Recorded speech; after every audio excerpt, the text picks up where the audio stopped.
Hello everyone, welcome back to my YouTube channel Vansh and emotions. I hope आप सब अच्छे नहीं तो हो जाओ यार। सो गाइस, खुशखबरी ये है कि मेरा गला फाइनली ठीक हो चुका है। हाँ, हल्का फुल्का तो है पर काफ़ी हद तक ठीक हो चुका है। मेडिकेशन के बाद, काफ़ी प्रॉपर केयर के बाद में फाइनली मेरा गला सही जगह पे आकर के फिक्स हो गया है। इस बात से ना मैं बहुत ज़्यादा खुश हूँ। एंड वेल, ये स्टोरी भी हमारी जल्दी कंप्लीट होने वाली है, फिर मैं वन शॉट लेके आऊँगी। तो भी आज की स्टोरी का सेकंड लास्ट एपिसोड स्टार्ट करते हैं, जिसकी शुरुआत होती है मॉर्निंग में विंग से। विंग जो अपनी आंखों को सिकोड़ते हुए खोलता है। उसे ऐसा लगा जैसे उसके सर पर या फिर उसकी आंखों पर तेज कड़कती धूप आ रही हो। विंग अपनी आंखें खोलकर देखने की कोशिश करता है और उस रोशनी में धीरे धीरे अपनी आंखों को एडजस्ट करता है तो वो देखता है कि विंडो के पास नहीं वांग जी खड़ा है, जिसने उन विंडोज़ के कर्टन्स को खोला है, जिसकी वजह से वो धूप सीधे विंग की आंखों पर आ रही है। और विंग को ये भी महसूस होता है कि ये कर्टन्स अभी अभी खोले गए हैं, शायद उसे जगाने के लिए। फिर वांग जी पीछे मुड़ता है। वांग जी अपने ब्लैक कलर के टायर में बहुत ही ज़्यादा हैंडसम दिख रहा था। साथ ही उसे देखकर कोई कह नहीं सकता कि इस इंसान ने रात को विंग के साथ क्या किया होगा, क्योंकि ये इंसान उस रात से तो बिल्कुल उलट, बिल्कुल बदला बदला लग रहा था, बिल्कुल अलग। पर जो भी था, विंग को बहुत ही सुकून महसूस हो रहा था।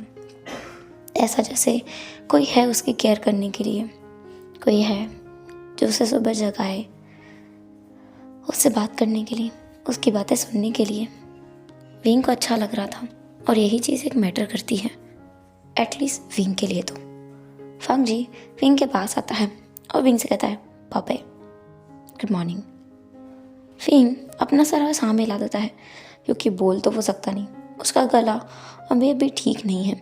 वो इसलिए क्योंकि सुबह सुबह उठा है ना, जब तक वो अपनी मॉर्निंग कॉफ़ी नहीं ले लेता तब तक वो कुछ नहीं कर सकता। एंड देन हैरानी की बात यह है कि उसे बेड कॉफ़ी मिलती है। लाइफ में पहली बार उसे बेड में कॉफ़ी मिल रही है। विंग का तो खुशी का ठिकाना नहीं था। मॉर्निंग ही बहुत बहुत बहुत अच्छी है उसकी। विंग के हाथ में वांग जी बेड साइड टेबल से कॉफ़ी का कप लेके देता है। वो कहता है, गुड मॉर्निंग। विंग फिर से अपना सर हिला देता है। वांग जी कहता है, मैं तुम्हारी आवाज़ सुनना चाहता हूँ। विंग कॉफ़ी का एक सिप लेता है। Good morning. विंग की आवाज़ काफ़ी ज़्यादा स्टेबल नहीं थी, लेकिन हाँ, काफ़ी क्यूट थी। वांग जी विंग के बालों को रफल करते हुए बोलता है, तुम बात ले लो एंड देन तुम जाके ब्रेकफास्ट कर लेना, ब्रेकफास्ट रेडी है। ऐसा बोलकर वांग जी तो वहाँ से उठकर चला गया था। विंग को तुरंत याद आता है, उसे पूछना भी तो है कि वो क्या घर जा सकता है। तब तक तो वांग जी उस कमरे से जा चुका था। विंग थोड़ा मायूस हो गया, क्योंकि उसे ना ऐसा था कि बचपन से ही होता है ना, घर वाले हमेशा साथ नहीं रहते। उसकी बहन बहुत अच्छी है, उसका भाई भी बहुत अच्छा है, पर सब अपने अपने काम में बिजी रहते हैं, कोई किसी के साथ नहीं रहता, सब अपना अपना काम किया करते हैं। सेम यहाँ भी था, सब अपने अपने काम में लगे रहते हैं। विंग के साथ भी तो सेम था, पर क्या कर सकते हैं, विंग किसी को अपने साथ बांध कर तो नहीं रख सकता ना। विंग वहाँ से उठता है, अपनी कॉफ़ी का मग लेता है और बाहर निकल जाता है बिना ब्रश के। और बाहर आकर देखता है कि वांग जी अभी गया नहीं है, बल्कि वो बस अपना बैग है ना वही उठा रहा था। विंग उसके पास जाकर कहता है, सलान। वांग जी विंग को देखता है और वो देखता है कि विंग ने स्लीपर्स नहीं पहने हुए हैं। वांग जी विंग की बात को इग्नोर कर देता है। विंग वांग जी को कमरे में वापस जाते हुए देखता है। विंग को बुरा लगता है, वांग जी ने उसे इग्नोर कर दिया।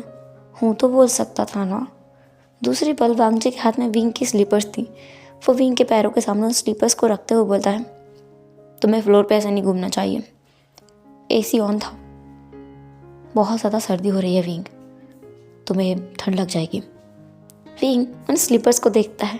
विंग का तो ना रोने का मन कर रहा था अब, लेकिन वो अपने आप को संभालता है और उन स्लीपर्स को वह पहन लेता है। फिर वो वांग जी से कहता है कि क्या मैं अपने घर पे बता दूँ हमारे बारे में। वांग जी विंग को देखता है और कहता है, तुम्हारी मर्जी, मुझे कोई परेशानी नहीं है। मैं तो चाहता ही हूँ कि तुम बता दो। विंग बस हाँ में अपना सर हिला देता है। फिर वांग जी विंग से कहता है कि विंग को अब ब्रश करना चाहिए, उसके बाद उसे ब्रेकफास्ट करना है, बिना ब्रश किए ब्रेकफास्ट नहीं करना है। विंग कहता है हाँ मैं समझ गया। वांग जी कहता है मैंने कहा ब्रश करने के बाद ही करना है, मैं लाइव देखूंगा तुम्हारी। विंग ये सुनता है ना तो बस वहीं ठहर जाता है, और वांग जी उसके फोरहेड पे किस करने के बाद वहाँ से निकल चुका था, वांग जी को वहीं स्टैचू बना छोड़कर। विंग कुछ देर में अपने होश में आता है और फिर अपने गालों को अपने दोनों हाथों के बीच लेकर और बस अपने सर को इधर उधर हिलाते हुए कमरे में भाग जाता है। वो फिर एक बार बेड पे गिर चुका था और पूरे बेड पे रोलर कोस्टर की तरह घूमते हुए खुद से बोला जा रहा था वो कितना हैंडसम है कितने क्यूट है।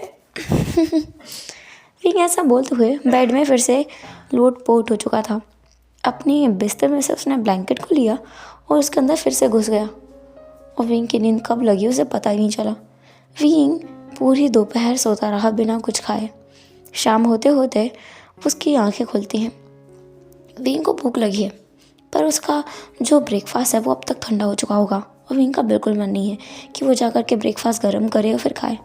वैसे तो विंग बहुत मेहनती है, लेकिन आज उसने आलस को भी मात दे दी है। विंग अपना फ़ोन उठाता है और फ़ोन में देखता है कि शाम के 6 बज चुके हैं। विंग अपनी फ़ोन से अपनी लाइव स्ट्रीमिंग को खोलता है, बोलता है हेलो गाइस, आज तो देखो मैं कितना ज़्यादा सो चुका हूँ। मैं आज पूरे दिन सोया हूँ। मेरी ज़िंदगी का इकलौता दिन आज का है जब मैं इतना ज़्यादा सोया हूँ। शायद मैं बच्चा हूँगा तभी मैं इतना सोता हूँगा तब से अब तक नहीं सोया था। मैं कितना आलसी हूँ ना। देखो इतनी भूख लगी है, पर मजाल है जो मैं उठ करके अपने लिए खाना भी गर्म कर लूँ। मैं नहीं करूँगा, मैं मस्त अपना यहीं लेटे लेटे तुम लोगों से बात करूँगा। नीचे एक मैसेज डला हुआ था, विंग तुमने ब्रश किया है कि नहीं। विंग उस आईडी को देख रहा था। हाँ बनी, ये आईडी से उसे अक्सर कई बार कमेंट्स आया करते हैं। विंग उस बनी के कमेंट को पढ़कर कहता है हाँ ये कितना अजीब सवाल है, तुम ऐसा सवाल क्यों पूछ रहे हो। फिर वहाँ कमेंट आया था दोबारा, मैंने कहा था ब्रश करके ब्रेकफास्ट कर लेना, तुमने ब्रेकफास्ट भी नहीं किया है और ब्रश भी नहीं किया है, मैं घर आ रहा हूँ। विंग को 440 वोल्ट का झटका लगा था। जब वांग जी ने सुबह कहा था कि वो विंग के लाइव स्ट्रीम देखता है, विंग को लगा था कि हाँ देखता होगा नॉर्मल फैन की तरह, कभी कमेंट नहीं किया होगा। पर विंग को नहीं पता था कि उसका डाई हार्टेड फैन बनी उसका खुद का हस्बैंड निकलेगा। विंग ने कभी अपनी ज़िंदगी में नहीं सोचा था। विंग अपने फ़ोन को पकड़ के अपने मुंह को खोल कर उसे देख रहा था, एंड काफ़ी सारे कमेंट पॉप किए जा रहे थे जिसमें लोग पूछ रहे थे कि क्या हुआ है, विंग इतना हैरान क्यों है, और बनी उसको कैसे जानता है, क्या बनी उससे मिल चुका है। विंग का तो दिमाग घूम रहा था। विंग कहता है गॉड, मैं ब्रश कर लेता हूँ इससे पहले कि वो यहाँ आ जाए। ऐसा बोलकर विंग तुरंत बाथरूम की तरफ भागता है, और वो लाइव स्ट्रीमिंग कर रहा था उस टाइम पे। ब्रश करने के बाद तुरंत वहाँ से वो उठता है और बोलता है गाइस तुम लोग वेट करो और मेरे लिए नज़र रखो कि बनी यहाँ आ ना जाए, तब तक मैं शावर लेके आता हूँ। विंग अपने फ़ोन को ऑन रख के और सीधे शावर लेने के लिए चला गया था, एंड जब वो वापस आता है तब तक कोई भी नहीं आया था। विंग 5 मिनट में शावर लेके आ चुका था। विंग कहता है आज तो मैं गया, मेरा सर भी दुख रहा है, मैं क्या करूँ। तुरंत विंग उठता है, उठ करके किचन में जाता है। किचन में जाके वो अपने ब्रेकफास्ट में देखता है कि वहाँ पे सैंडविचेस रखे हुए हैं, एंड वहाँ पे दूध रखा था एक गिलास में। विंग उन सैंडविचेस को देखता है और कहता है इनको अगर मैं गर्म करूँगा ना मुझसे नहीं खिलेंगे, मुझे बनाना पड़ेगा कुछ, क्या करूँ मैं। तभी वांग जी वहाँ आता है। विंग जो किसी के पैरों के आहट से डर गया था, वो पीछे मुड़कर देखता है तो विंग का फ़ोन वांग जी की चेस्ट से और विंग का सर वांग जी के नेक से दोनों टकरा जाते हैं। विंग गिरने वाला था पर वांग जी उसे बचा लेता है। वांग जी के फ़ोन की सिचुएशन कुछ ऐसी थी जिसमें फ़ोन का कैमरा विंग के फेस की तरफ था, तो विंग जैसे गिरा और वांग जी ने उसे अपने बाहों में थामा तो उस कैमरे का एंगल ऐसा था जैसे फिल्मों में होता है ना, बिल्कुल वैसा। विंग वांग जी की बाहों में, एंड कमेंट्स इतने पागल हुए जा रहे थे लोग विंग के लिए कि विंग को किसने इतने प्यार से पकड़ा हुआ है, कितना फिल्मी सीन है, कितना रोमांटिक है। विंग जो बेचारा सदमे में था एंड कमेंट्स पॉपअप किए जा रहे थे जिस पर विंग का ध्यान ही नहीं था। वांग जिविंग को सीधा खड़ा करने के बाद बोलता है, तुम लिविंग रूम में वेट करो, मैं कुछ बना के लाता हूँ। वांग जी की वो डीप वॉइस जिसे सुनकर कमेंट्स पर तो बिल्कुल आग लग चुकी थी। विंग लिविंग रूम में जाके बैठ जाता है एंड कमेंट्स को पढ़ते हुए वो देखता है वहाँ बहुत सारे लोग बोल रहे थे कि आवाज़ इतनी अच्छी है तो वो इंसान कितना अच्छा होगा और वो बेड में कैसा होगा। विंग ने तो एक्सपीरियंस किया होगा ना, तो विंग उनको बताए। ये कमेंट पढ़ने के बाद विंग को पूरा सब कुछ सिनेरियो याद आ गया था कि कैसे क्या हुआ था। एंड विंग फिर सोच रहा था कि ये इंसान सच में रूमर्स से बिल्कुल पलट कर है, हट कर है, एकदम अलग। लेकिन विंग उन कमेंट्स का जवाब नहीं देता है, बल्कि वो उन लोगों को चुप करा देता है। वो बोलता है कि देखो मेरा डिनर आ गया है। वांग जी ने बहुत जल्दी ही विंग के लिए डिनर बना दिया था। डिनर में काफ़ी सारी चीज़ें थी। विंग उन्हें देखकर बोलता है, मैं इतना कैसे खाऊंगा? वांग जी कहता है, तो तुमसे कहा था ब्रेकफास्ट कर लेना, तुमने क्यों नहीं किया? और तुमने लंच भी नहीं मंगाया अपने लिए, तुम घर जाने वाले थे ना, वरना मैं तुम्हारे लिए लंच भी बना कर जाता। विंग थोड़ी देर चुप रहने के बाद अचानक कहता है, तो वो सैंडविच तुमने बनाए थे, मंगाए नहीं थे? वांग जी विंग को बस देखता रहता है। वांग जी कहता है, अभी भी डिनर मैंने ही बनाया है तुम्हारी आंखों के सामने। विंग कुछ प्रोसेस करने के बाद बोलता है, मैं कितना डम हूँ। विंग ने खुद को डम बोला ही था और वांग जी ने उसके सर पर टिक टपली मार दी थी।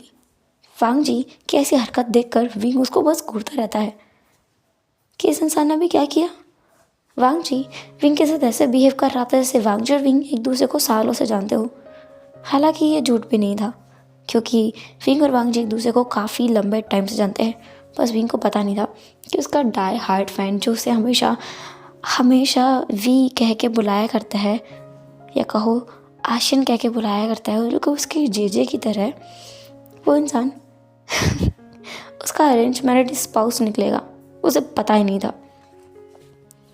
विंग अपना डिनर करने के बाद अपने पेट को पकड़ के बैठ जाता है। बोलता है, अब नहीं खिलेगा, बहुत खा लिया मैंने, अब नहीं खिलेगा लंच, अब नहीं खिलेगा।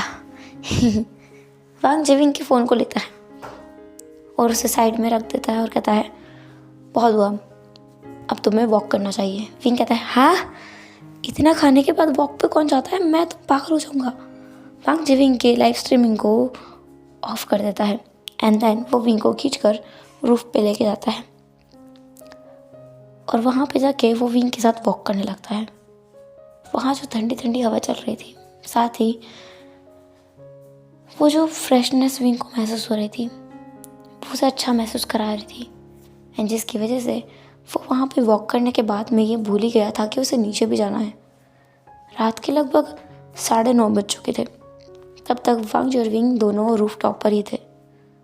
रूफ पर दोनों बस वॉक कर रहे थे एंड फिर विंग के पैर दुखने लगते हैं। तो विंग कहता है, मेरा नीचे जाने का मन नहीं है, लेकिन मैं यहाँ पे वॉक नहीं कर सकता और मेरे पैर दुख रहे हैं। वांग जी विंग की तरफ देखता है और कहता है, तुम यहाँ अच्छा लग रहा है। विंग कहता है, बहुत अच्छा लग रहा है। वांग जी विंग के हाथ को बहुत ही पोलाइटली पकड़ता है एंड देन उसका हाथ पकड़ के उसे साइड में लेके जाता है। रूफ टॉप पर ही साइड में एक कांच का कमरा था। विंग ने ये नोटिस क्यों नहीं किया? विंग क्लमजी होने के साथ में कितना लेस ऑब्जर्वेंट है। वो इतनी छोटी सी चीज़ भी ऑब्जर्व नहीं कर पाया जो उसके सामने इतनी बड़ी बनी हुई है। वांग जी उसे उस कमरे के अंदर लेके जाता है। हालांकि बाहर से देखने पर उसकी जो वॉल्स थी उसमें विंग का रिफ्लेक्शन दिखाई दे रहा था, ना कि अंदर की कोई चीज़। लेकिन जब वो अंदर गए तो अंदर से बाहर का सब कुछ दिख रहा था। विंग कहता है, wow, one side transparent mirror, काफ़ी कूल है। वांग जी विंग से कहता है, तुम यहाँ बेड पे लेट सकते हो और यहाँ से तारे भी देख सकते हो, ये बहुत अच्छी जगह है एंड हम लोग यहाँ पे कुछ भी कर सकते हैं, कोई हमें देखेगा भी नहीं। विंग ये सुनता है ना, तो उसे ऐसा लगा कि उसे फिर एक बार 440 वोल्ट का झटका लग गया है। क्योंकि इस बात का क्या मतलब हुआ भला? खैर जो भी था, वीन उस रूम में फिर बैठ गया था। हेलो एवरीवन, आज का एपिसोड बहुत छोटा है और इसका रीज़न मैं आपको नहीं बता सकती। एंड देन इसका लास्ट एपिसोड कल आएगा और वो थोड़ा सा लॉन्ग रहेगा। सो चलो बाय बाय।